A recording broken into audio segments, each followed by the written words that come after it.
جن اسٹوڈنٹس نے اپنے کوئی مڈ ٹرم T1 یا T2 مس کیا ہے تو اس کے بارے میں کیا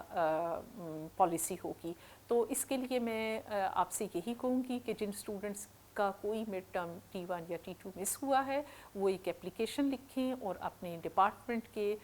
ہیڈ کو وہ اپلیکیشن جمع کروائیں. تو ہم کنٹرولر ایگزامینیشن آفس کے ساتھ مل کر آپ کے لیے ان ایگزام کا کوئی آلٹرنیٹ پلان کر لیں گے جو کہ فیس ٹو فیس ایگزام بھی ہو سکتا ہے 15 جولائی کے بعد، یا اس سے پہلے کوئی اس کا ٹرم پیپر یا کوئی اسائنمنٹ کی شکل میں بھی اگر آپ کی ہیڈ آف دی ڈپارٹمنٹ یا آپ کی کنسرن ٹیچر ریکمینڈ کرتی ہیں تو وہ کیا جا سکتا ہے. اور چونکہ یہ department to department subject to subject vary کرے گا، اس وجہ سے اس کے لیے کوئی اکراس دی بورڈ پالیسی نہیں ہوگی، بلکہ آپ کے ڈپارٹمنٹ کے ہیڈ کے کنسنٹ کے ساتھ ہم کوئی پالیسی ڈیوائز کریں گے کہ اگر